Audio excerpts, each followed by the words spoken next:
I didn't really have a concept of, 180 mile an hour wind, like what that would do no matter where you are, right? So I'm taking it for granted. I'm like, we should be good. We're safe. We got the storm shutters. We all set. I'm just chilling, right? I'm having a glass of wine, making tacos as the storm is coming.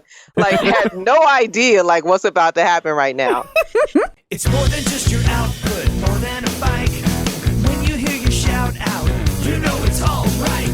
Put on your magic pants and let's go. We're cruising into the power zone. Clip in, set yourself free. Come on and take a ride with me. You know what you need to know and what's it all about. Everything you need, it's on the Clip Out. Welcome to the Clip Out, episode 138. This is Crystal O'Keefe. And this is Tom O'Keefe. Hi. Hi. You spent this week having the thing I had last week. Thanks for that. You're welcome. Would you prefer I have given that to someone else? No, I would not. So, there you go. Okay. You should be happy to be sick. Happy, I tell you. Quite the spin you put on it, Tom. That's what I do. I'm in marketing. That's true. Yeah. That's true. You are. So, what do you got in store for people this week? Oh my God. I know I say this every week, but so much. When I ask you what do you have in store, let's pull back the curtain. Yeah. It's a little bit of BS because I know. Yeah. You gather everything and then I stack it in what I think is the most important order. Yeah. And that's right. The guy who doesn't ride or exercise in any way is the one stacking the order. But it works. I like his order. I think me not being invested makes me a better judge of what's an important story. I actually agree with that. And this week, there's 3 or 4 things that on a regular week would that's easily the top story in the headline of the episode. And this week, struggled is a strong word, but I was like, oh boy, that could work too. So there was some back and forth in my head. Right. There's a lot that goes on in there. Yeah. It's not just carnival music. So give them a quick sneak peek of what's in store. Whew.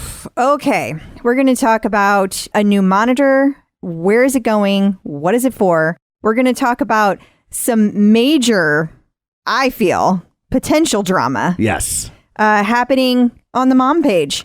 It's not actually happening on the mom page. I'll explain when we get there. Yes. And then there's some updates with Peloton. We've got competitor news out the wazoo because it was CES. So that's how that rolls. New instructor rumor and kind of an update. And then just some other little things that came up as part of conversation and instructor news. Yeah. Okay. Awesome. Well, before we get to all that, shameless plugs, don't forget, we're available on Apple Podcasts. You can go there, rate, review, subscribe. You can also find us on Facebook, facebook.com/theclipout. While you're there, like the page, join the group, and you can leave a review there or on iTunes, either place. We have a review. I would like to hear it. And I'm going to remember to read it this week. It is from Kristen TTU. And she says, love this show. Started listening after homecoming, and now I look forward to my Friday drive to and from work because it's Clip Out Day. Aw. Keep up the great work, Tom and Crystal, even though it should be Crystal and Tom. It should. Yeah. It should. Thank you for the very nice review. Thank you for listening while you commute. She probably listed me first because she could tell I stack the order of the news stories. I'm sure that was it. She's probably like, well, that's the reason. That's the meat and potatoes right there.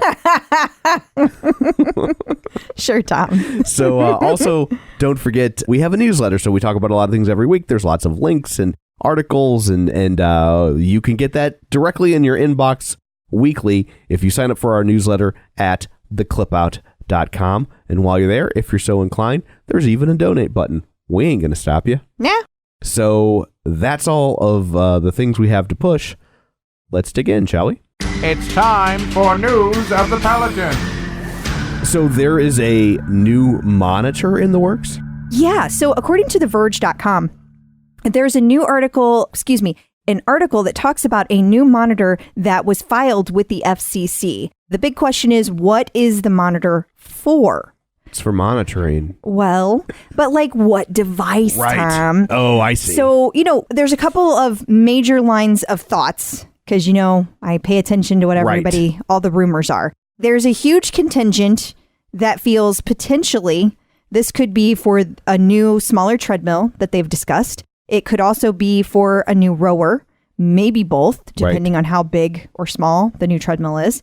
The other side of the coin seems to think, no, this is a new monitor for the treadmill. And it's like version 3, because apparently there's already a version 2 out there. Interesting. Yeah. So a little bit of history. If you have a bike, those bike monitors have the model number starting with RB. And then if you have a tread monitor, it starts with the letters TC. Okay. The listing of this new monitor started with TTR01. Interesting. Which I believe stands for Tiny Tread and Rower. That's my little joke I've been amusing myself with since this article came out. So we don't know what it will mean, but that's the big mystery. But clearly it means something. It does mean something. Well, watch this space. Mm-hmm. So last week, give credit where credit is due. So oftentimes we're saying we read this on TheVerge.com or we saw this at some other, on CNN's reporting or whatever. This one's all you. It was all me. Scoop O'Keefe with your little fedora with the little press thing in it. You have discovered that the Peloton Moms group on Facebook has been infiltrated. Compromised, if you will. Yes, and you will. By, I don't want to say spy, so I think I'll just go with douchebag. Yeah. Okay. Yeah. To be fair, I don't know if this person's trying to be a douchebag. I think they're trying to be funny. Right. It's a thin line sometimes. I walk it gingerly. Not everybody's good at it as I am. Yeah, and you do walk it gingerly. Thank you.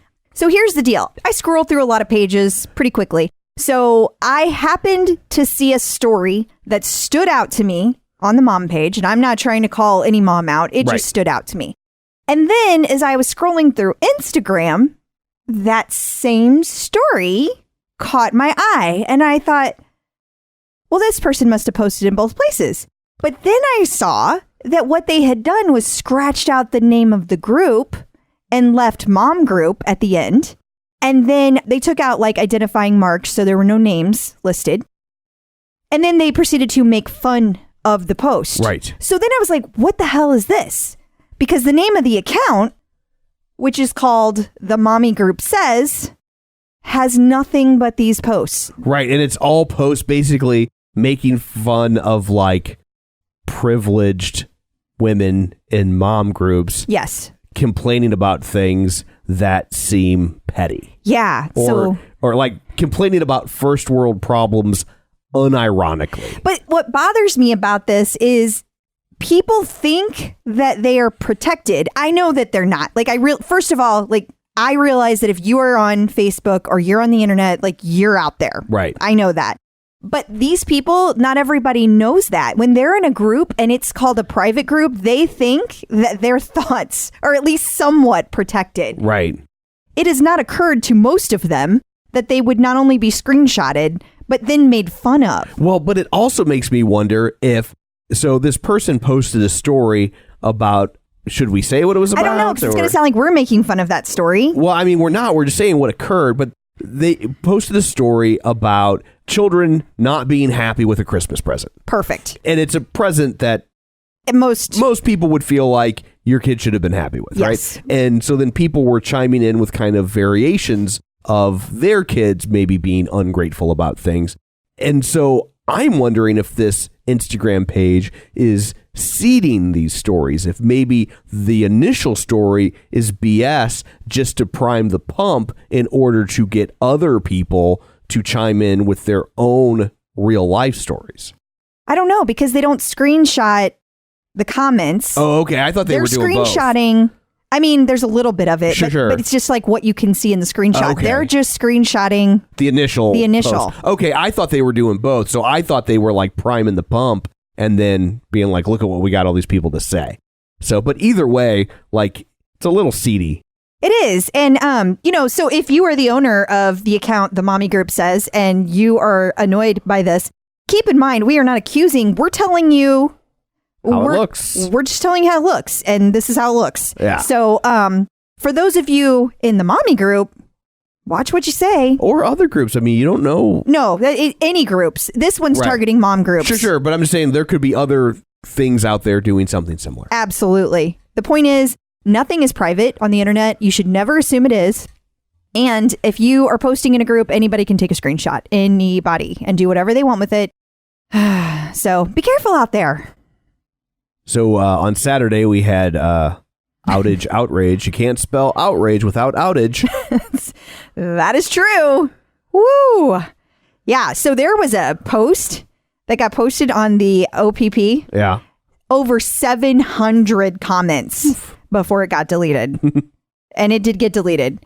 So I don't even know what the original comment was, but apparently it hacked a lot of people off because apparently, and I didn't see it, I'm just telling you from the other things that I read, that it sounded very entitled because apparently Peloton is not allowed to go down. Right. And especially on a Saturday morning when this person is trying to work out. It is bad timing, but it is. It's not like they selected that time. Right. Things happen. They do. And I think considering how many people get on their system every day, the fact that how rarely this occurs is pretty impressive. Yeah. And this one took the whole system down. Like there's been times where people have been not able to access things and, you know, it doesn't affect everybody at once. For whatever reason, this one affected everything and everyone. So it was all platforms, including customer service, including sales. Oof. Like, so they were without any kind of movement. And it was actually within the Clip Out group, somebody from the sales department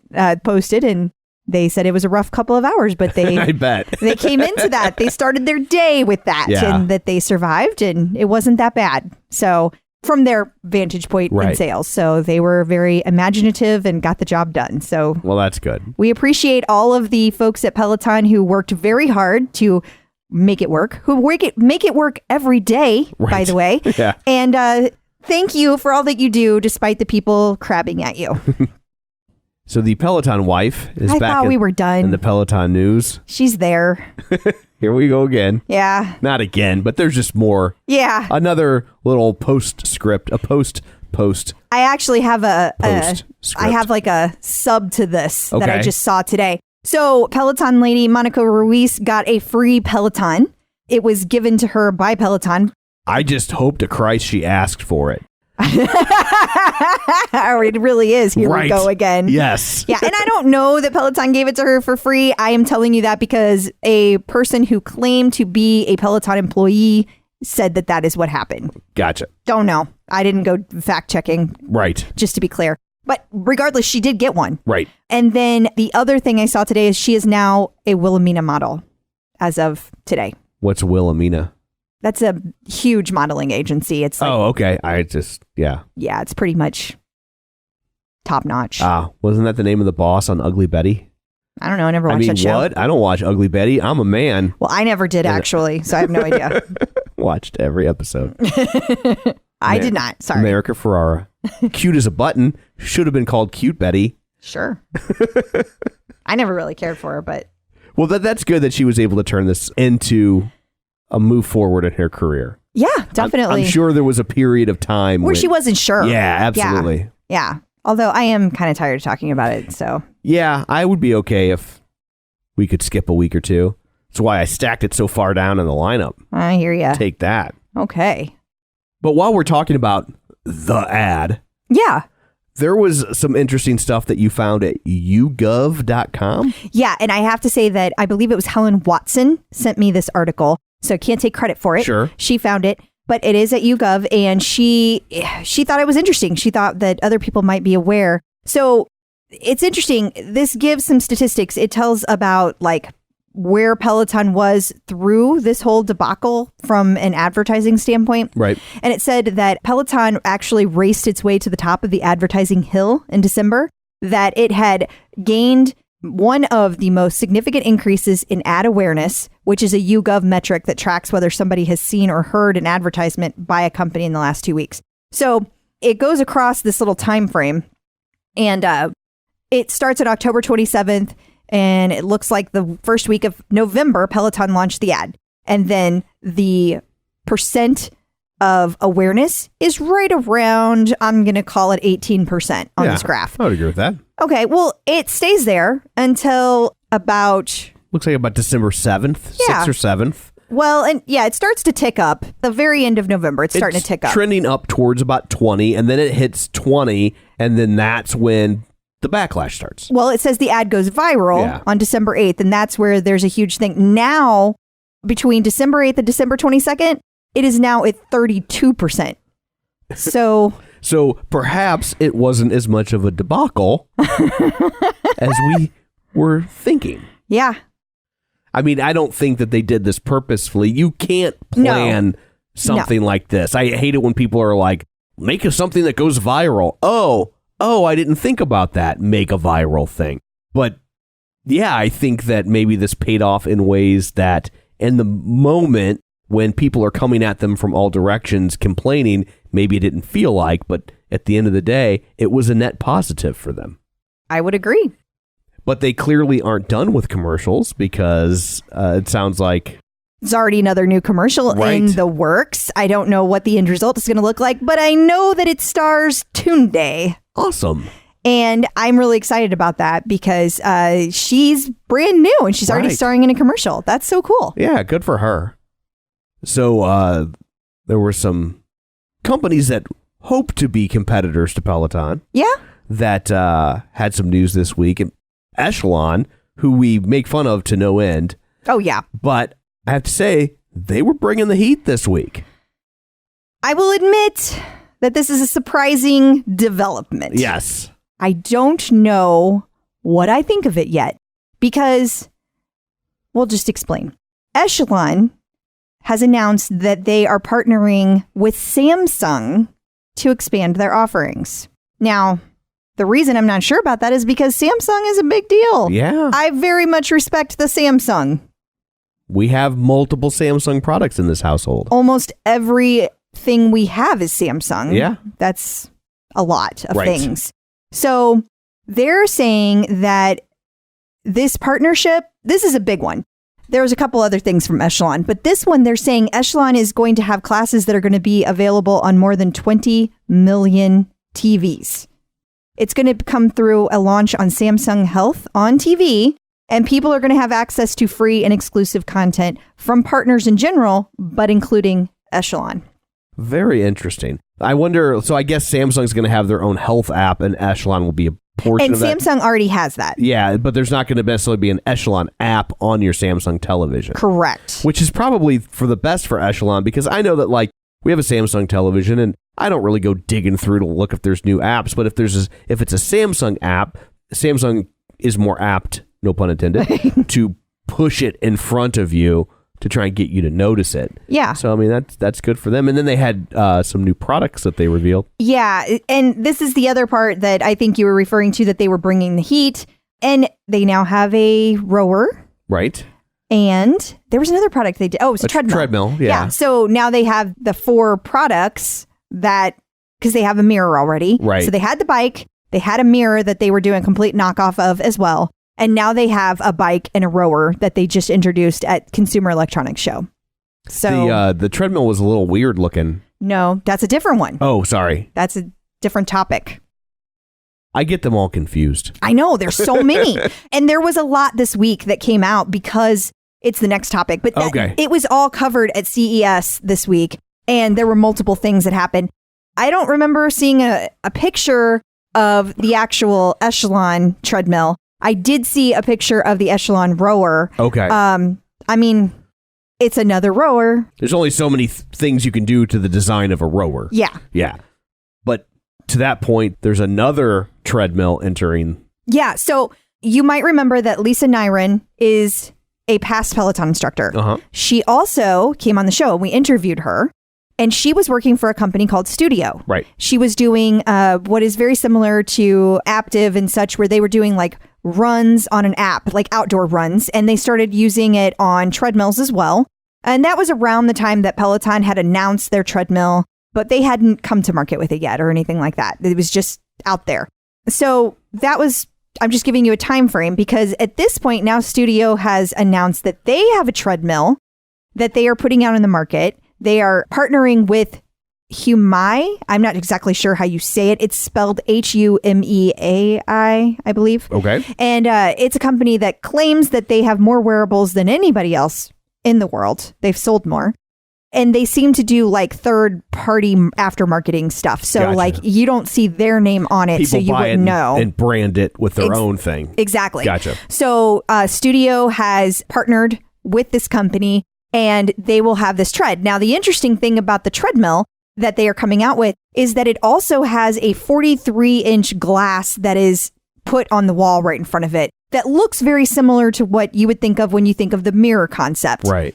And it's for 3 things. 1, with the treadmill, it allows you to see the classes you're taking.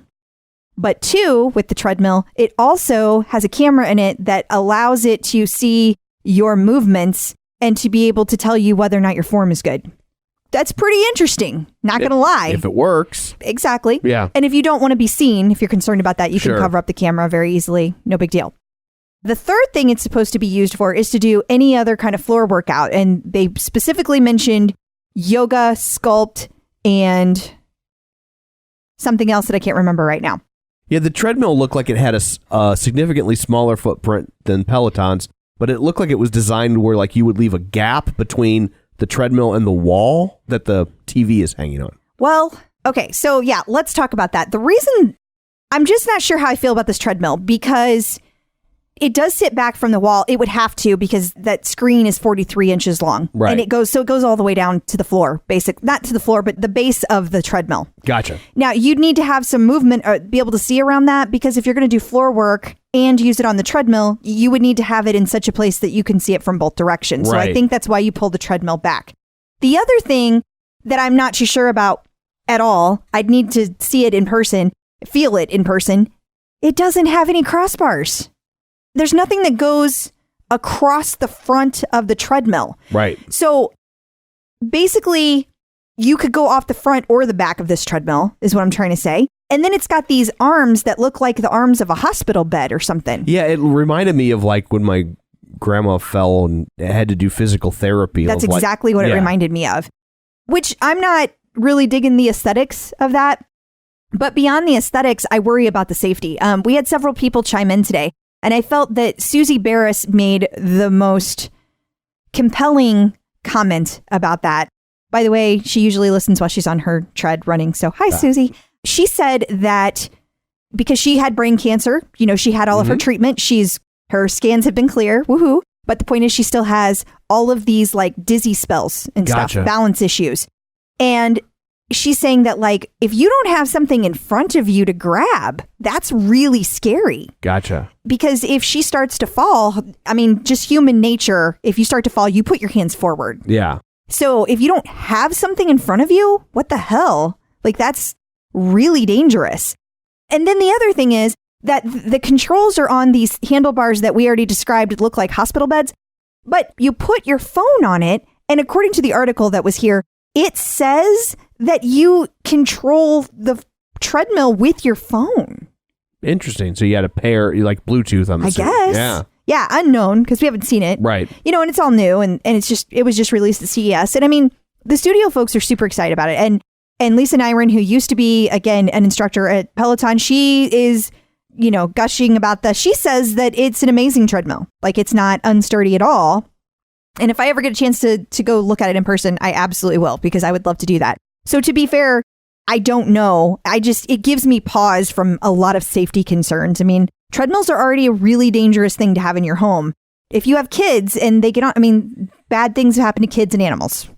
It's just a totally. fact. You need to be cognizant of that. Yeah. So I don't know what's going to happen. Yeah. But it's fascinating to watch so many people enter this space with similar business models attached to fitness equipment. And I saw an article also, I believe John Mills posted it, and it basically the headline was CES can be wrapped up that it was just a lot of Peloton wannabes. Yeah. But I also think, I think John Mills brought up a good point that these companies are all claiming to be able to come in the market at a fraction of the price of Peloton. And Peloton has been saying that they want to be able to reach people of every price point. So if that's true, and if that's something they still plan to do, it's kind of like game on. Right. What are you guys going to do about it? Have either of these companies said what the price point's going to be? Well, Echelon, they've had their prices out there for a while for the bike and that mirror thing. So I don't feel like their prices are that competitive for Echelon because they have 3 different styles of bike. And the one that actually compares to a Peloton that they totally lie about in all of their advertising and say that all of them compare. They give the entry-level price point, but the bike with that does all the bells and whistles. Right. It's pretty much the same price as a Peloton. That's what I thought. So that's what I know about Echelon. I have not checked out the mirror compared with the Reflect that they call it. Yeah. And then these 2 new ones I haven't seen pricing on. The Studio with their treadmill and their mirror, that's kind of a combo of those 2 things. There has not been any pricing released at all. Gotcha. They just debuted it at CES. Nothing is out there yet. Yeah, you would think if they're not significantly cheaper, I would think at this point, Peloton now has name brand awareness that I think is going to give people comfort. That, you know what I mean? That it's like, I think all these companies, they want to be Pepsi to Peloton's Coke, but right now they're more like RC Cola. I mean, I have to agree. And maybe that's okay. Maybe it's just like Pepsi and Cola and RC Cola. There's room for all. Yeah, totally. I mean, there was a time when Pepsi was more like RC Cola in terms of market share and perception. And I mean, you got to start somewhere. So like maybe one of these will be great and kick our ass and it'll be a game changer. But at the moment, I think people are a little skeptical. I am.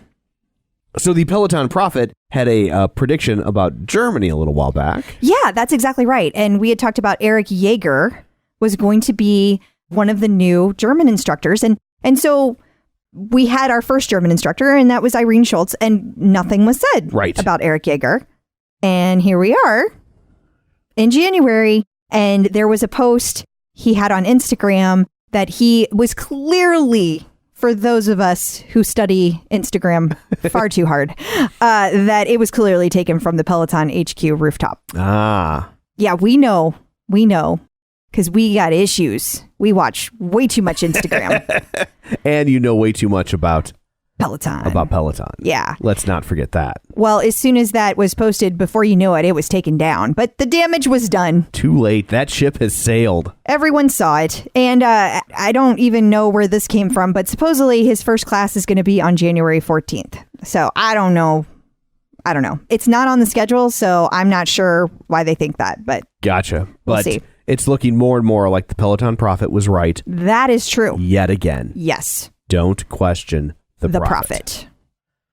So how's your tonal stuff been going? Great. I mean, except for the fact that I really couldn't work out much this week, but that had nothing. It was not tonal's fault. Because I got you sick. Yes. Because I love you so much. I got you sick.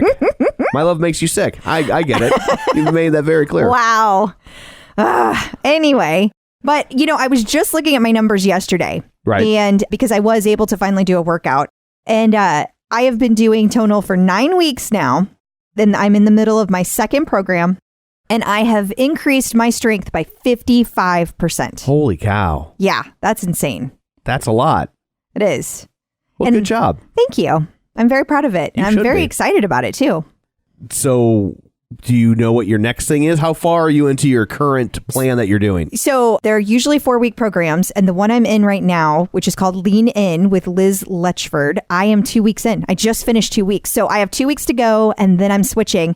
And I don't know what I'm switching to. I think I'm going to go back to, I want to do some kind of program that's like total body, because I feel like the reason that I had such a huge increase with like my PRs and stuff is because I was doing so much leg work, and the Lean In has been focused more on upper body and core, which I love. It's great. I think I want to have like the whole body.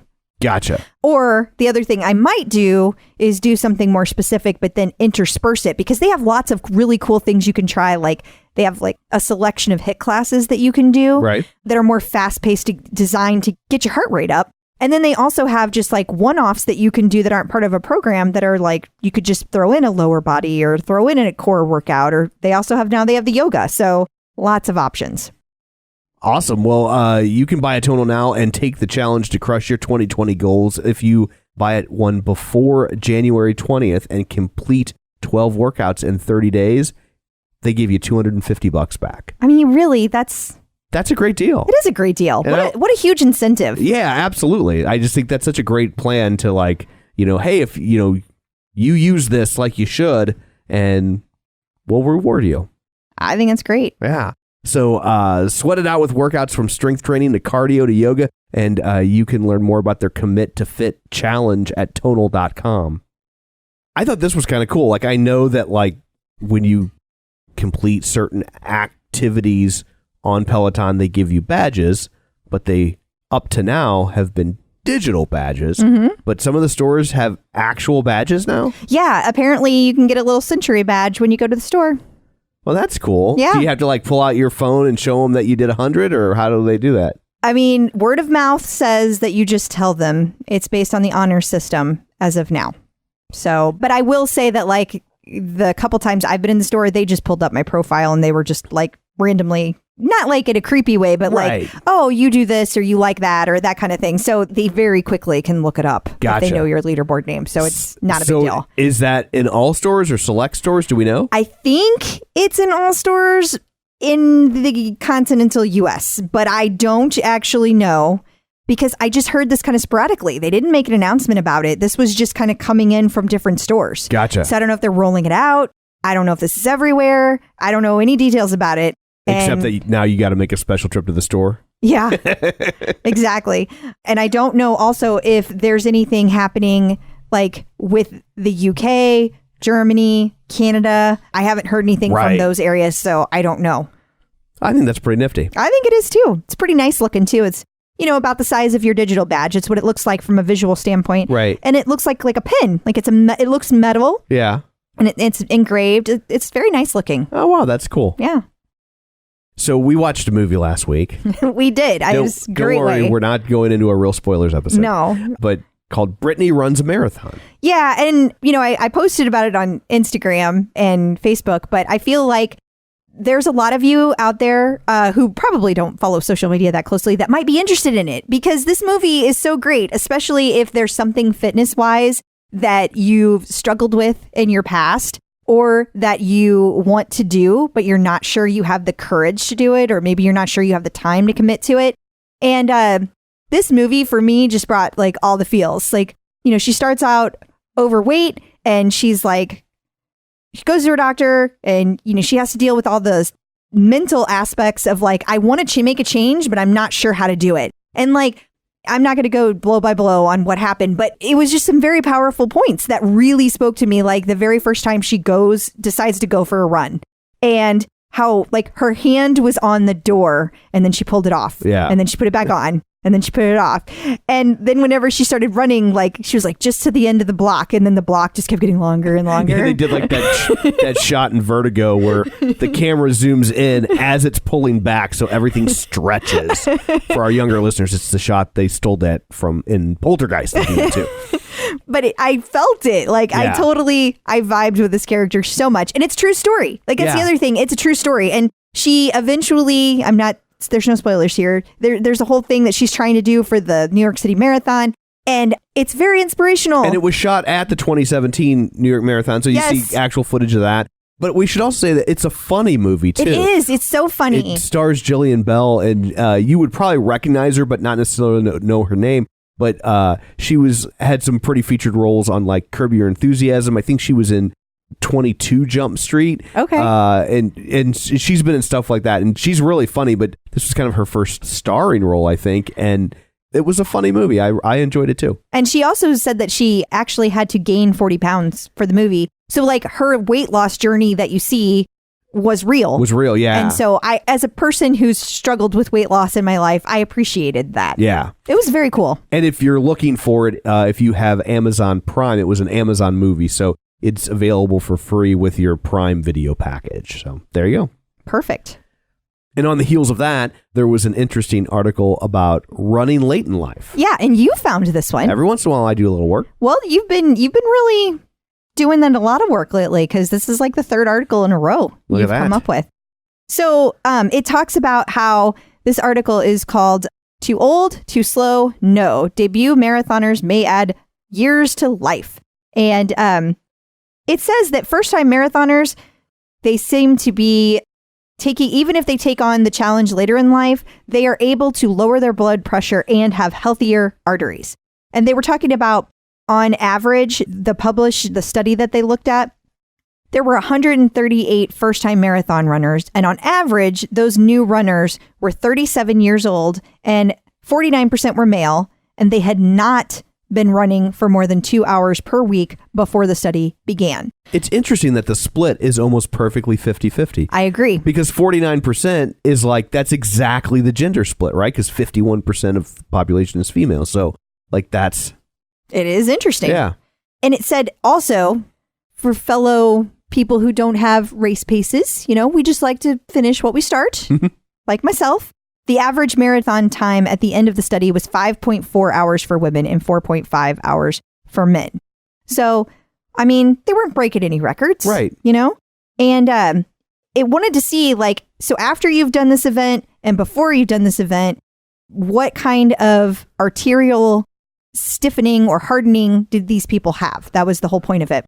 And they said that on average, there was a decrease equivalent to a 4-year reduction in their arterial age and a drop in systolic, which is when the heart muscles contract, and diastolic, which is when the muscles relax, blood pressure of 4 and 3, respectively. Interesting. I thought so. Yeah. And they said it's possible to reverse the consequences of aging on our blood vessels with real-world exercise in just 6 months. These people were not doing extreme levels of exercise. They were not losing extreme amounts of weight. They were just training. For those of us who, we're just trying to be better as we hit our 40s, that's good to know. Not trying to be an Olympic athlete. No. Just trying to get a little movement. Exactly. I thought it was great news. Absolutely. Good find, Tom. Good find. Thank you. So our challenge is still going on. Yeah, the whole month of January. People really seem to be responding. We're getting lots of people entering, which is great to see. Yeah, and the prize, in case you've forgotten, is a 12-week subscription to Stronger You. How awesome is that? It's $449 awesome. Yeah, that's quantifiably awesome. I agree. So you can sign up for that by going to theclipout.com/thechallenge. And so what are the rules again? The rules are you fill out the entry form, which is right there on the website. Ding, that's one thing. And then you say yes to getting our newsletter. Ding, that's 2 things. And then you break up January into 4 weeks, however you want to, for 7-day periods. And then for each of those 7-day periods, you work out 3 times, 20 minutes each. No meditation.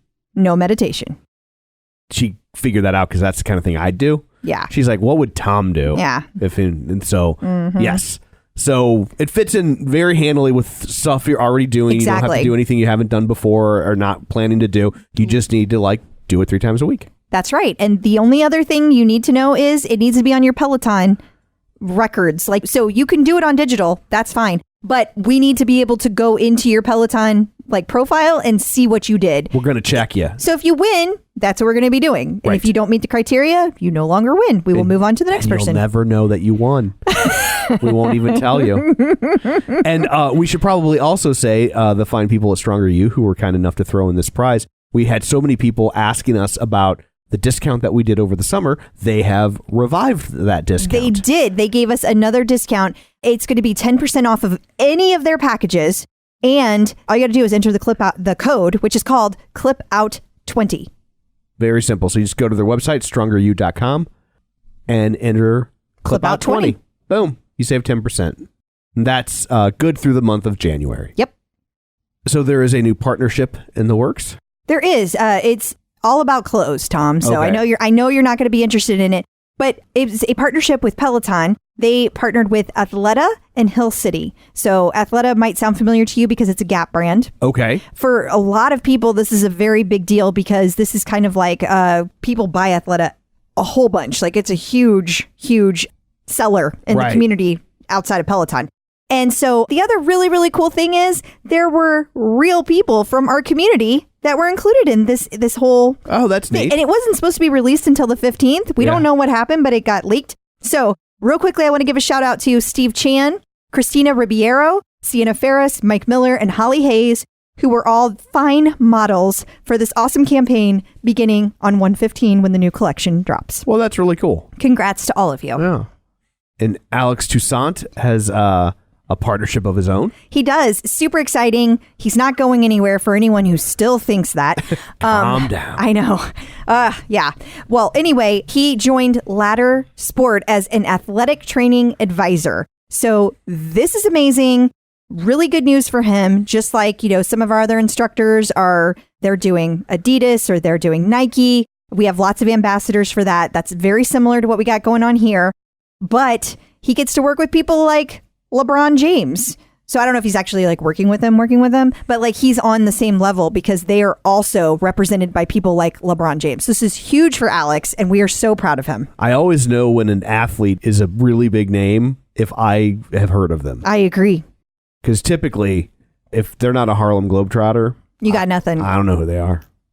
And then finally, Cody and Emma are doing a dual ride. Yes. So one of the things that was mentioned in John Foley's email that came out at the beginning of this year, 2020, he said, we're going to have dual rides. And this is our first dual ride. It's going to be Cody and Emma tonight, actually. Right. Is that their celebrity couple name? Coda? Coda.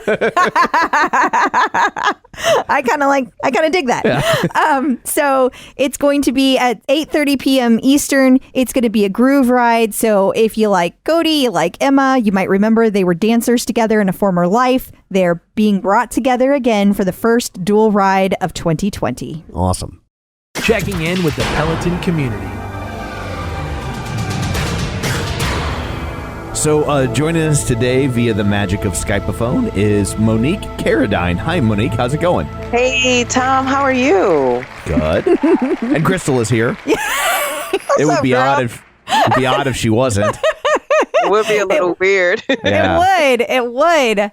This is so exciting. I know we were just talking a little bit before we officially started, but I am so excited about this because we met when we were at She Podcast Live, and it's just really cool to find a fellow Pelotoner out in the wild and that you were kind enough to agree to come on our show. Oh my God. I remember when I met you, it was like, I saw your t-shirt. It was the first day of the conference, right? And you know how you're just all wide-eyed and you don't know what to expect and you're taking it all in. And then I see you and I notice your Peloton t-shirt and I'm like, oh my God. Do you have a Peloton? Yes, I have a Peloton. Not only do I have a Peloton, but I have a podcast about Peloton. I'm like, oh my God. So it's meant to be. It was. And we were off to the races instantly. So speaking of Peloton, how did you originally find it? Well, I would always see the commercials on TV, and having experienced, spinning in previous years and really kind of fell in love with spin classes. When I started to see the commercials, I'm like, oh, that would be really cool. So I started to see the commercials. It wasn't really in our budget at first. And so my husband, he surprised me with just a regular spin bike from like Sam's Club or somewhere. Yeah. And it was nothing wrong with that, but it just wasn't the same. So yeah. No, I know as a husband, I know exactly you're like, there is nothing technically wrong with this gift, but it's wrong. It's not what you asked for. Not what I wanted. But long story short, this is kind of the sad part of the story. We live in Puerto Rico. So, Hurricane Maria hit the island in 2017. Yeah. And I had my little spin bike and it was like in our outdoor living space. And when the hurricane came, we had stored all our furniture and stuff in this area that we thought would be secure and safe from the hurricane. But that hurricane was so incredibly vicious that it just ripped away our storage unit, ripped away our storm shutters, and my bike was in that area. And it just threw everything just all around our yard, and the bike just didn't make it out of that storm. And so anyway, we managed to recover from that, thank God. And then this past, it was about a year ago in August, my husband surprised me with a real Peloton. And he was forever redeemed. Oh, he got the Husband of the Year award for that one. He should. That's fair. It's nice that in some small way something positive came out of the hurricane. Yeah. I mean, because I can't even imagine what you guys went through. And were you still on the island when it hit, or how did that work for you guys? That's a great question, because I was in Chicago right before the hurricane hit, and I was on my way back home. I didn't even know the hurricane was coming. So left Chicago. I was at the airport leaving Chicago. My son called. He said, "Mom, there's a hurricane coming." And I'm like, "Oh, lucky me. I get to go back to Puerto Rico just in time." So literally I got back home and we started to, prepare for the hurricane. And that's when we started putting all the furniture up. And so, yes, I was here during the hurricane. It was quite an event. I'll never forget it. Scariest moments of our lives. But thankfully we got through it. So I'm grateful for that.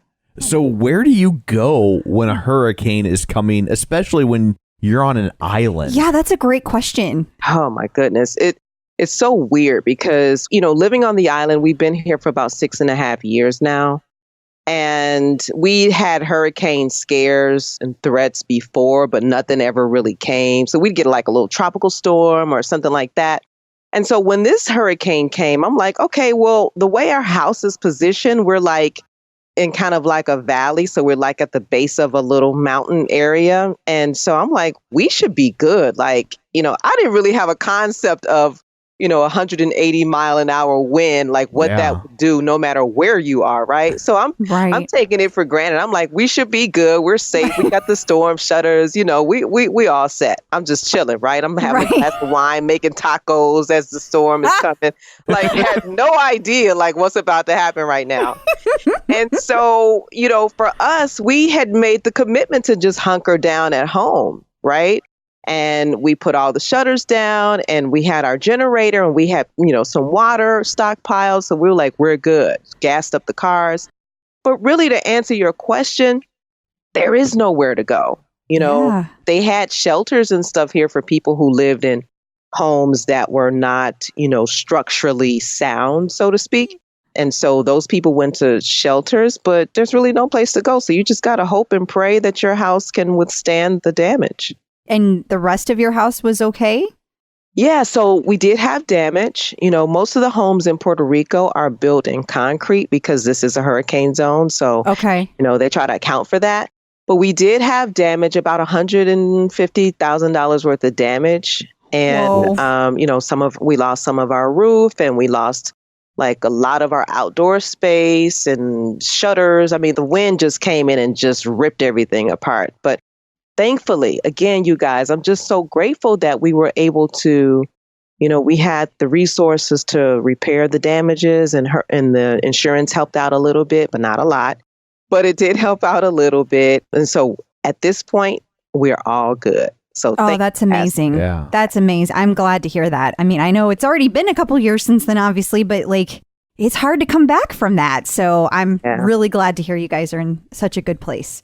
So where do you go like within your home when that happens? Because it's like, I'm assuming since it's an island, you don't have a basement. Is it like a when we have tornadoes in the Midwest, we go to the innermost room of the house. Or if you have a basement, that's where you go. But not everybody has a basement. Is that what you do there too? Yeah, that's exactly what we did. So we started out in our master bedroom. We felt like, okay, we got all the storm shutters were down and we felt like we would all hunker down in the master bedroom.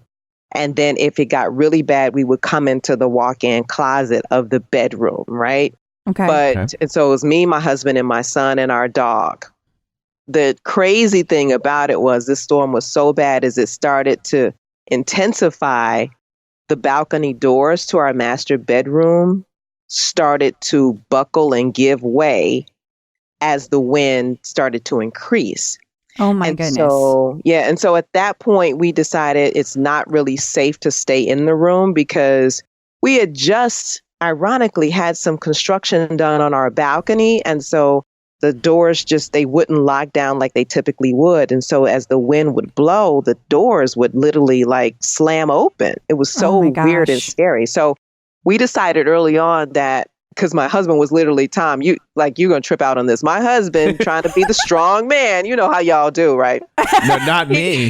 No, I don't do whatever you're about to say. No, I don't do it. Remember, we met at an all-women's podcasting event. Don't ever forget that. That's right. That's a good point. So my husband is like, he's trying to be He-Man, like, and he's trying to hold the door shut. Oh my God. As the wind is blowing, and I'm looking at him, bless his heart, and I said, hon, okay, so we're just at the beginning of this storm, and it's only going to get worse. Like, you're not going to be able to hold that for 12 hours. Right. I don't know how to break it to you. You are not stronger than a hurricane. Exactly. So he was like, you know what? He gave up after about 5 minutes of fighting with the storm. And so we did have to evacuate the master room, and we went to a different room. So it was a room within the interior of the house. That room did begin to take on water eventually because this was an unprecedented storm. So it did begin to take on water. So we had to evacuate that room, and then we went to another room, and we just prayed because after that we had no place else to go. Well, yeah, but I'm glad it stopped there. Yeah, me too. That sounds super intense. Yeah. Wow. And this is probably a nice avenue for you to be able to discuss this, because probably the other people that live in Puerto Rico, when you try to tell that story, are like, whatever. Like, you ain't special. Right, because there's so many people that have stories that are so much worse. Like some people say, our entire roof blew off, or, all the windows and doors, were broken out of our homes. So my little story that I just shared with y'all is nothing compared to what so many people. But the thing that I'm grateful for from that hurricane, I mean, it was traumatic. It was devastating. It was all those things. But we were so lucky to have been involved. And I literally took a break from work, because you have to understand that hurricane took away our cell phone service, our internet, our power for anywhere, depending on where you lived on the island, anywhere from 5 to 9 months. God. Yeah. So I couldn't work because my business is online based, right? So I couldn't work for those entire 9 months. Couldn't make a phone call. We depended completely on our generator for power. And so we got to know each other real well as a family during that time. Lots of board games. Right. And so, but I'm grateful because not only did we become closer as a family, but I was able to really throw myself into the relief efforts of my community. And I literally, along with some friends of mine and members of my church, we threw ourselves into providing food for families in our community, necessities. And I've never really talked about this, you guys. So thank you so much for letting me discuss it 2 years later. This is cool. Yeah. So we would go house to house, door to door, block to block, neighborhood to neighborhood, checking on people, seeing what they needed, making sure their kids had food, making sure they had things like Band-Aids and alcohol and basic stuff, because the stores had nothing. People didn't have access to cash because you couldn't use an ATM machine. So people were, a little bit desperate. And so for 14 months, I was literally working on almost a daily basis, just strictly doing relief for my community here in Puerto Rico. And that was the most gratifying and difficult year of my entire life, but I wouldn't trade that for the world. And the reason I said this is cool is because you have this amazing outlook on that. So many people would turn, and myself included. When I say so many people, I mean me. I would be so sad and upset and frustrated, and that turns you into a victim, and you turned something very tragic into this positive experience. And that is not something everyone can do, and you should be very proud of that. That's amazing. Thank you so much for saying that. It's absolutely 100% true. So how long is a hurricane? Yeah, like a day? Yeah. So that one, okay, so I literally remember we went to bed at about 10:30 and the winds were it was like kind of, just windy. Like, I'm from Chicago, so I know about wind. Yeah. And so this was kind of like a Chicago kind of a wind thing. So that was around 10:30. And then 1:30 a.m., I remember my mom called because I think she was probably watching the news, and we had already lost power at that point. We still had cell phone service, but my mom called at like 1:30 a.m. She said, I'm just checking on you guys. Is everything okay? And I'm like, Mom, we're good. We're fine. We're sleeping. So I'll call you as soon as we can. And literally, as she's saying goodbye, I love you, or whatever she was saying, I heard the static and the phone cut off before we could like officially end the conversation. And so that was at 1:30 a.m. It started to get progressively worse, and it went all the way until about 12:30, so about 11 hours that storm went. Yeah, so it went all through the night. That was the longest night of our lives. And I bet your mom was freaking out. Oh, yes. gosh. So if you don't have power, you don't have cell service, how do you let your mother know we're okay? That you're okay? Great question. Okay, so let me tell you. Whew, child. I mean, y'all have no idea, like really. We don't. All right. That's why we asked. So my husband and my son have a charter boat business. They decided to open up a charter boat business. We live in Puerto Rico. We're right on the ocean. So they started the business a couple years ago. So one of the things that when you have a boat of any kind, it's always wise to have satellite phones. So when our crew is out on the water, they don't have cell phone service. If there's an emergency, they can always pick up, one of the satellite phones to make a call.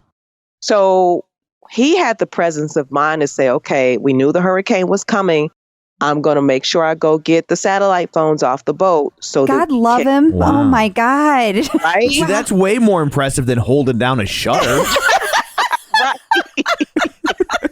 I agree. He's a pretty smart dude. I had to give him kudos for that one. So check it out. So we had the satellite phones. Y'all are going to trip out on this. So we had the satellite phones, and with the satellite phones, you can't call from your house because the phone has to be able to reach the satellite, right? So you have to go outside to make a phone call. It's like DirecTV. It needs to see the sky. Exactly. Right. Okay. So we couldn't call anybody until the storm began to settle down. So it was, 12 or 13 hours after the storm, and I was finally able to get a call out to the family. They were having anxiety attacks, panicking. Everybody was just like, oh my God, because they had no idea. All they could see was what was on the news. So we were finally able to get a call out to the family, and we said, everybody is okay. We're fine. We can't talk long. We don't know when we'll be able to call you the next time, but we're good. But the cool thing about that satellite phone is that we were literally able to take that phone to several of our neighbors, people in our community who had no way of contacting their family. And they were able to use the satellite phone just to let somebody in their family know, hey, we're okay. Hey, everybody's safe. Hey, we're good. You don't have to worry. And people were you just can't imagine when people can get a hold to a phone just to call somebody, anybody back in the States. You guys were like angels.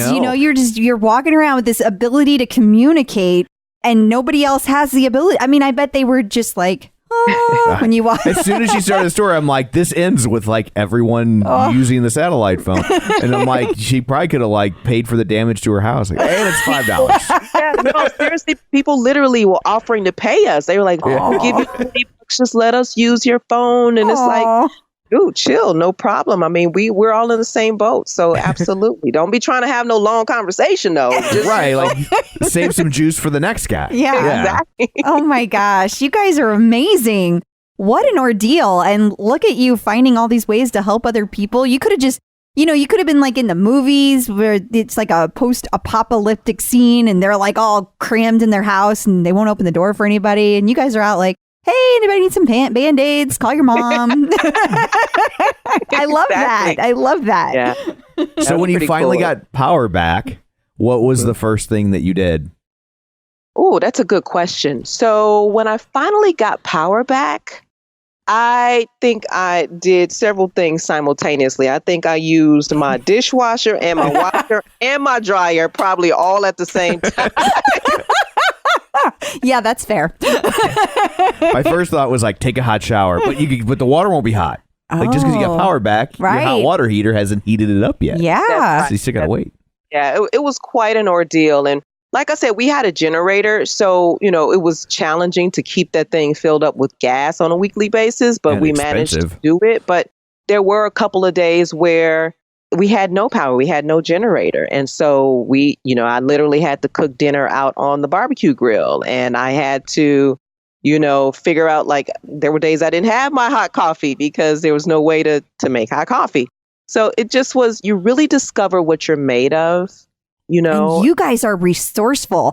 There's ever like something happening to the world, I'm going to come to Puerto Rico and find you. I'm out of the house. You'll be good to go. I'll be like, Monique will know what to do. You're going to need your satellite phone number. Exactly. We had meals ready to eat and everything. We were good. We were good to go, hon. Wow. That's amazing. Yeah. Whew. Okay. Well, back to Peloton. Actually, that kind of conversation, right? Tom takes us down tangents. I never know where we're going to go, but that was all super fascinating. Yes, I'm so glad we got to hear all of that. And actually, I want people to hear about your podcast because when we talked in person, I was so fascinated by what you do. Can you tell us about your podcast and what you do with people? Sure. So my podcast is called Sisternomics, and it is a podcast for women entrepreneurs, which gives them practical tips, resources, and advice on how to get to their next income level. And so I'm also using the podcast as my own personal accountability platform because my goal is to get my business to 7 figures by April of 2021. And so, people can kind of follow my journey toward that goal by listening to Sisternomics. And in my work, I am a coach to women entrepreneurs. I help them to stop stressing about money, stop chasing after it, stop worrying about it, and finally use their gifts and their genius to make more than enough of it. So that's what I do in the world. And that's awesome. And yes, it is awesome. But what I also found fascinating was that you use so much psychology around money. It's like people who eat emotionally, like myself, it's like you can talk about dieting all you want, but until you deal with the emotional eating aspect of it, you're always going to struggle with that. And I felt like what you were doing dealt with money in that aspect. Yeah, it's true because we all have a story about money. And that story is usually developed when we're children, like around the age of 5, 6, or 7, sometimes a little bit younger. And however you saw your parents or your closest family members handling money is typically how you grow up handling it as well. And I always like to say that the only thing that stands between a woman and the money that she desires is the story that she tells herself. And again, that story comes from how you saw your parents handling money. What happened when they had conversations about money? Was money even a topic of conversation in your household? All of that drives our relationship with money and our experience with money today. And so my job is to help you break all that down. And if the story that you have right now doesn't fit who you are today or the goals that you have, then it's up to me to help you rewrite the story so that it matches who you are today and the goals that you have today. Isn't that fascinating, Tom? Yeah, my parents never talked about money. And see, that's something to do with your story. I'm sure Monique could break it down, but it means something. Sure, because my story is when I would see my parents dealing with money, there was always tension. Or it was always, no, we can't afford that. Or no, you can't go to the sleepaway camp. Or no, you can't get the fancy jeans that your girlfriends are wearing. And I saw my dad working 2 and 3 jobs. And, so it was an interesting dynamic for me. And so the story that I grew up with, because all of us have a story, including you, Tom, even though they didn't talk about money. We all have a story. And my story was that the only way you're going to make money is if you work 50, 60, 70 hours a week. Money is only going to come to you if you're constantly away from your family. You can't make money doing fun, creative things like a podcast or, coaching or anything like that. You've got to work your fingers to the bone. So that was my story.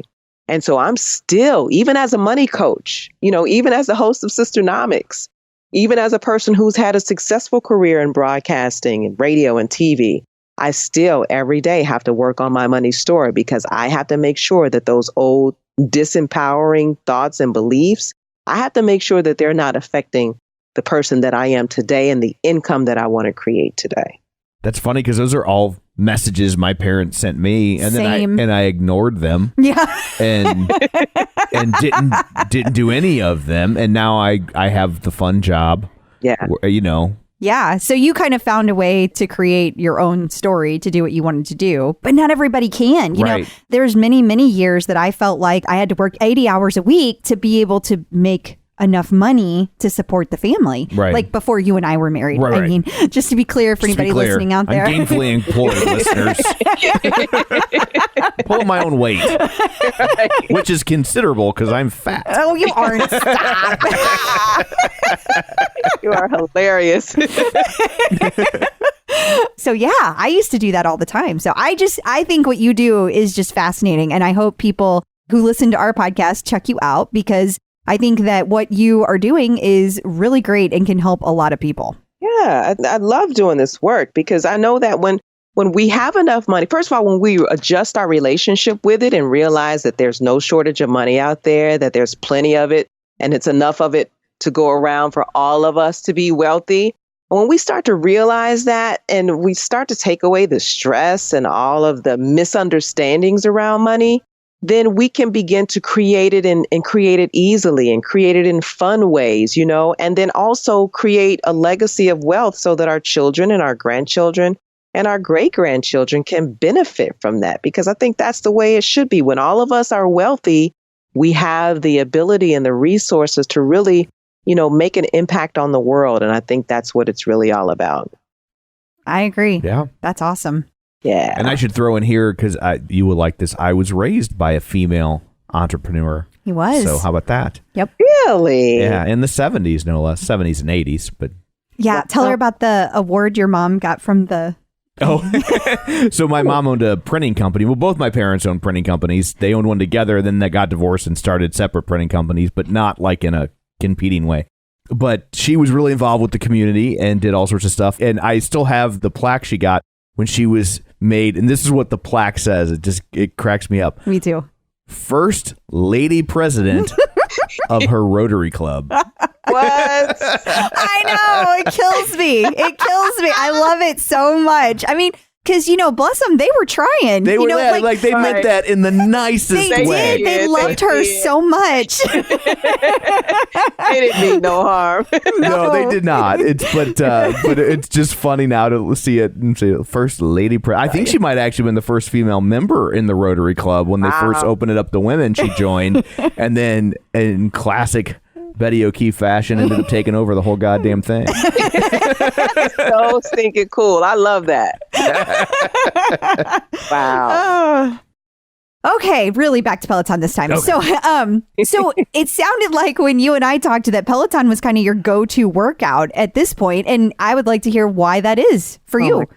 I just, it's something about the community, Crystal, that just is addictive. Like, I cannot get enough of it. And I mean, it's like I've done workouts before. I told you I had the spin bike and, gym memberships and whatever.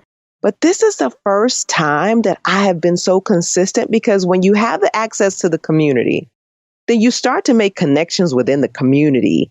And then you start to fall in love with like the instructors, because they're like your best friend in your head, sort of. And it's like, I got to get on Alex's ride, or I have to go and see what Cody is talking about, or, it's just something about it. They got this formula down to a science, and I'm hooked. Well, I clearly am too, so I get it. I'm good. You're good. Yeah, good. Tom still has not taken a ride. So. Oh my God, Tom. Okay, Tom, I got a question for you. What does it take? What is it going to take to get you on that bike? Yeah, Tom. What's it going to take? I don't think I'm good. He said, I'm good. I'm good. They even had, like, in our Facebook group called the Clip Out Facebook group, they had the joke going around that they were going to make a bike out of chicken tenders, and that maybe he would ride then. I would just eat it. He would just eat it. He wouldn't ride it. Yeah. So have you you love the community, and what have you gone to the studio in New York? Yes, I was there this summer. I was able to ride with Christine, and I absolutely loved her. She was so nice. And the thing I love about her is that she is just so comfortable in her skin. And I don't know, for me, as a woman that's quickly approaching the age of 50, even though I know I don't look a day over 35, but you really don't. Like, you say that jokingly. You don't. You look a lot younger than what you say you are. I wouldn't have guessed that you're as old as me. Thank you guys for saying that. Well, thank you so much. But I met her, and I'm just getting to a point where I no longer judge myself in terms of, oh, I'm too this, or this part of my body isn't perfect or whatever. And that's, for women, I think that's kind of an ongoing struggle. Yeah. And so I'm just now, Crystal, probably in the past year, getting to a space where I'm just not going to judge myself no more. Like, I have to fall in love with me the way I am right now. I'll still get on my bike and I'll work out every day. But for now, I'm just going to accept myself the way I am. And I love Christine because she does the exact same thing. She personifies this whole idea of women being comfortable in their bodies. And I love her for that. So yes, I rode with her this summer. It was a blast. I didn't get to ride with Alex, but next time I'm going to go and make sure I ride with him. And my new fave coach, Crystal, my new favorite is Matt Wilpers. Really? Now, is that for Power Zone rides or just in general? Well, I just finished taking Discover Your Power Zones. Okay. Matt was he was low on my radar. I wasn't really feeling his vibe or anything, but I knew that, after having my bike for a year, I was like, I really want to be more powerful on the bike. I really want to be higher up on the leaderboard. And so I said, let me go ahead and mess with Matt and just take his class and see what he's talking about, right? Yes. You understand I'm in love. Matt for me is like Bae. He is my favorite coach of all times. He's a rock star in my eyes. And I wish I would have taken Power Zones when I first got the bike.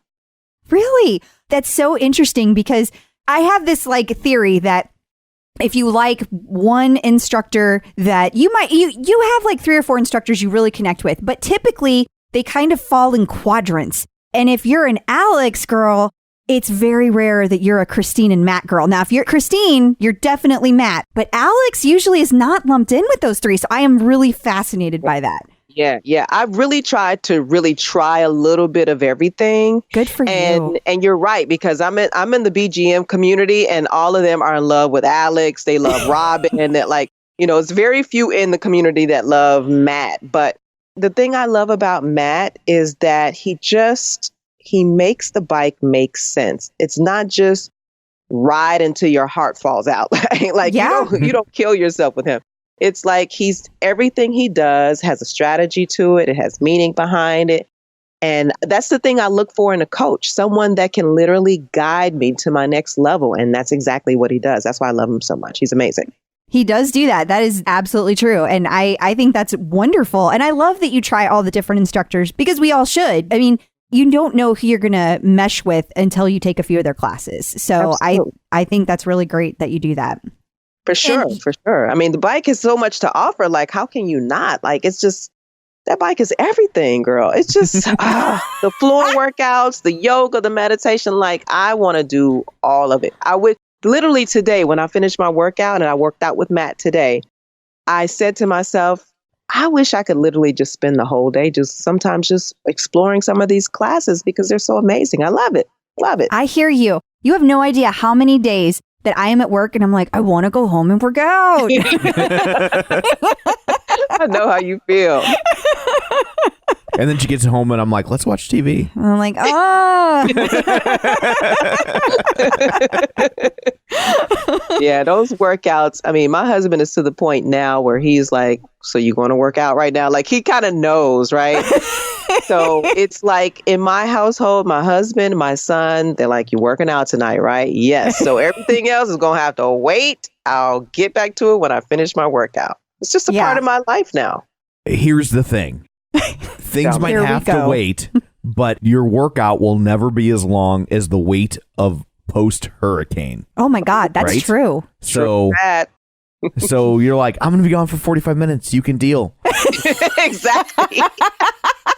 That's an excellent point. It is. They will never, ever, ever bother you again. Like if they were, like you will just be like, that is your get out of jail free card. So you mentioned BGM, but a lot of people in the Peloton community, they have so many groups. They may not have heard of Black Girl Magic. So can you talk about that tribe? Yeah. So Black Girl Magic is a group of Black women who are on varying levels of their health journey.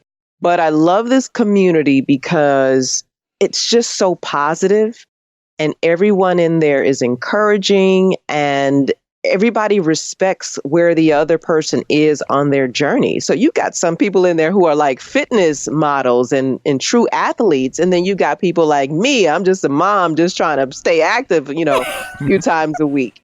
And at first, this is a funny story about my leader name. So my leader name is Playtime is Over, right? Playtime is Over. Let me tell you how I came up with that name. Okay. And I just changed the name like 2 months ago. Before I was just using my name, Monique Caradine. Boring, right? So one of the girls in the BGM in our little Facebook group, she's a physician and she looks amazing. And she posted a picture of herself. And this woman has a 6-pack to die for. Do you hear me? Yes, I do. And I looked at her and I said to myself, oh my goodness, this woman looks amazing. And she's like, probably around the same age as me. And I was saying to myself, she kind of explained how she got to where she is and how she works out. And she was very nice to give us like her whole entire workout and even like some of her diet and stuff like that.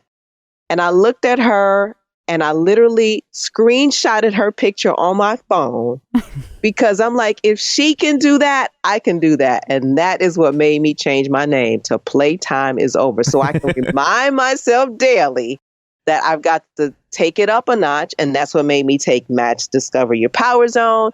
That's what made me start getting down on that floor and doing some of those strength workouts. I did Emma's core workout, all because I saw that picture. That's great. So does she know that? Does she know that you are so inspired by her? Well, I told her, I don't know if she really realizes the impact that she has had on my whole entire life.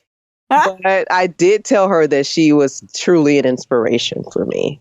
That is so cool. I love how that community does that for each other. That is just amazing. Yeah. And then what I did was I started another like subgroup from the Black Girl Magic group. And there are like 10 of us in like a little subgroup. And like we are like ride or die accountability partners. So every day, we decide each month, we say, okay, this month we're going to focus on Power Zone training, or this month we're going to focus on endurance or strength or, whatever the case might be. And so we hold each other accountable every day. We create a little calendar. We say, okay, this is our workout for the month. How's everybody doing? Just check in when you finish your workout. Somebody says, oh, I didn't get to do my workout. We say, hey, no problem. Try to get at least 10 minutes in today. It's just amazing, the friendships and the connections that we've developed from that group. It's awesome. That is so cool. And I am so glad that you are telling us about this group because it's been a couple months now because we've obviously been trying to have this conversation since I've met you in what month was that? October. Oh my God, it's only been a month? October, like 10 through 13 or something like that. Oh my gosh. Okay, well, it feels way longer than that. But there was recently a BGM HRI in New York and Tunde and Jess Sims were there. And the entire tribe at that HRI, they came into the class, and I think it was Jess Sims' class that I did one morning, and I was doing a run. And the energy in that room was electric. It was just fabulous. They looked like they were having so much fun. Yeah. And Jess Sims was having a great time. And I love her. And I don't know if you've taken any of the classes with her since you've been using the bike, and she's a tread instructor. So have you had a chance to? Yeah, I did. I take her strength classes. So I actually took one of her classes today, and it was killer. I took her one of her. No, it was yesterday. I took her upper body strength class yesterday. It was amazing. She's no joke. She's no joke. Yes. And everybody talks. It's on Saturdays. She has a class that everybody calls she calls the Saturday 60. And it's either a boot camp that's 60 minutes or it's a 60-minute run. And if it's a boot camp, she like does these insane moves, the strength moves in the middle of the run. Like, so you'll do like 15 minutes of run and then you'll do 15 minutes of strength and you jump back on and do a 15-minute run. And by the end, you want to hurt her because it's so amazing. She is so tough. She is amazing. I love her so much. Yeah, she is amazing. I like her a lot too. Well, I'm glad everybody got to hear about that tribe because I tried to reach the person, the admin, and I like sent a message. But you know how you have the other messages on Facebook? Like it went there and I never heard from her. Well, just let me know. I mean, I'm happy to put you in touch with her and let them know that you want to, reach out and stuff so I can make that connection for you. That would be great. Yes, I'd love to hear more. And so you told us your leaderboard name and how you came up with it. And you said, so you just changed that recently, like in the last few weeks? I changed that in the last couple of months. I think I changed it probably at the end of August, 1st of September, something like that. Mm-hmm. Okay. And are you happy with your progress so far? I'm really happy with my progress. I have what I call a 6-pack starter kit. So I'm starting to see some lines in my little ass area. And so my weight is very stable. It's maintaining at a good weight right now. And I also got some nice arms. I'm trying to get those Tunde arms, girl. Well, if you do, that's amazing. I have Tunde goal arms, but I mean, they are my goal. I don't have the arms, but I would love to have them. She's, talk about no joke. She's a beast on the bike. Yeah, holy cow. I PR every time I ride with her. She is amazing. I'm actually trying to get her on my podcast. So hopefully I can make that happen toward the beginning of the year. Oh, that'd be cool. Fabulous. If you do, let me know because I want to hear it. And also, are you going to go through Peloton to do that? Or are you reaching out to her directly? I reached out to her directly, actually. Okay, cool. Well, it's not about Peloton necessarily, your conversation. No, not some of it will be, obviously, but a lot of the things that, I'm helping women do, I want to talk to her about the business of fitness, Yep. And since it'll be around the first of the year, we all have fitness goals. And so I just love her energy. And I think that she can add a lot of value to my audience in terms of business as well as health and wellness. So, there's no doubt. There's no doubt. I'm sure you've heard her backstory. A little bit of it, not all of it. She's amazing. So I don't remember what country she grew up in, but she was like really overweight when she was 13. And so she ended up losing all that weight and looks the way she does now. It's amazing. Yeah. And that's so inspirational for teenagers, especially, I think for teenagers, especially because so many kids these days, they just, well, at least our kids, they just kind of sit around and do nothing. And they get that from me. So I just think she's super inspirational. I think she's amazing. She's got a really good vibe, a really good energy. So she's awesome. She is. Well, do you have any advice for people who are just starting their fitness or Peloton journey? Yeah. So the only advice I would offer is, I guess my best recommendation would be to do Matt Wilper's Discover Your Power Zones, because I think that that's just a great way to really develop a good understanding of your bike. It's a great way to understand your body on the bike. It's a great way to develop the right technique early on so that you don't just jump on. Like my first ride was a 45-minute ride with Cody. And then while it was fun and it was great, I may have developed some not so good habits because I didn't do the right techniques and stuff. So I think that if I could offer anyone any advice, especially if you're a newbie, go ahead and jump on with Matt Wilpers and let that be your guide and then start trying the other folks. And then the main thing is just don't take it so seriously. Like Cody always says, just have fun and live your life. Oh, that's great advice. I love it. Yeah. I was just thinking it's kind of like yard work. If you everybody wants to have like the nice manicured lawn, but first and foremost you just got to mow the thing. Right? That's and so true. like first you just mow it. Yeah. And then once you've mowed it for a while, then you look around and you're like, maybe we can throw down some fertilizer. Next thing you know, you're aerating. It's good advice, Tom. You can tell we live in the suburbs. Yeah. Right. The next thing you know, you're like putting those little fancy lines, those diagonal lines. With Right, the you're cutting the grass like catty corner, so it looks all fancy. Exactly. And not unlike exercise, I hire someone to do it. Smart man you got there, Crystal. Smart man. I agree. Except for the exercise part. So before we go, where can people find you on social media and whatnot? Normally I say if you would like to be found, but I'm going to go out on a limb and say that you would like to be found. I would like to be found, and you can find me everywhere at Monique Caradine. And my podcast is called Sisternomics. And wow, you guys have been so much fun. Thank you for letting me share my story. I've never shared it to that degree. I've never shared it with such depth. And I just really thank you guys for letting me get that out. Oh, well, you're very welcome. I feel like we had a really special experience. So thank you for sharing that with us. Pleasure. Well, it was wonderful to talk to you. And I hope that we are able to keep in touch. And if you're ever, I don't know why you would be, but if you're ever near, well, you go to Chicago. So if you ever like somehow pass by St. Louis, let us know. Like if you lose a bet. I'll definitely let you guys know. Actually, I may be in St. Louis this coming summer. So if I make it that way, I will definitely let you know. That would be Please fabulous. do. Yes, absolutely. All right. Well, you take care. And thank you again for doing this. Yes, thank you so much. And if I come to St. Louis, y'all got to take me to Mission Tacos.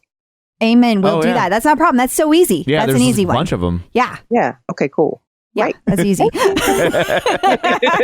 And we'll have to get some ice cream. We have to take her to Andy's. I know everybody says we have to take her to Ted Drew's because it's St. Louis, but I'm going to take you to Andy's because it's better. We actually like that better. So I want to go to Andy's then. Take me to Andy's. yeah, We'll do that. And if you come to St. Louis and you're not with us, don't ever let someone take you to Emo's Pizza. Okay. Everybody from St. Louis will tell you how great it is, and they're insane. It's awful. I've lived here my whole life, but it's disgusting. It's like cardboard with some stuff on it. It's weird. They like it because they grew up with it, and so like it triggers nostalgic. It's like smelling crayons. It like triggers nostalgia or something, but it's not good. And no outsider has ever been like, thank you for taking me there. That's true. It's they all never pretend. happened. They all smile and go, Yeah. thanks. I'm suspect of any pizza that's not Chicago pizza, but that's a whole other conversation. Yeah, it's like no, really that's fair. thin, Yeah. and then they use Provel? is it Provel or provolone? It's made up cheese. It's made is up what it cheese. is. This is made up cheese. They just made up a cheese and gave it a name that sounded Italian, but it's not a thing. No, we don't play with made up cheese on pizza. I take my pizza very, very seriously. Okay, well we won't do that then. So yeah, if you ever come to St. Louis and you don't see us, do not go to Emo's. You will be so sad. Don't do that. Got it. Well, you take care. Thank you again. Yes, thank you so much. Thank you guys so much. Bye-bye. Talk to you later. Bye. So, what, pray tell, do you have in store for people next week? Another exciting interview. We are going to be talking to Brock Masters, who, if by any stretch of what I saw on the official Peloton page, you guys have seen him. You may not know his name, but he has spina bifida, and he was racing along in his fancy schmancy racing wheelchair while taking classes on Peloton all over the OPP, and it's freaking awesome. And we got to talk to him. It's awesome. Great. And he has a badass name. Yeah, he does. Brock Masters. He sounds like he should be a character like on one of those old cowboy shows like The Rifleman. The Rifleman starring Brock Masters.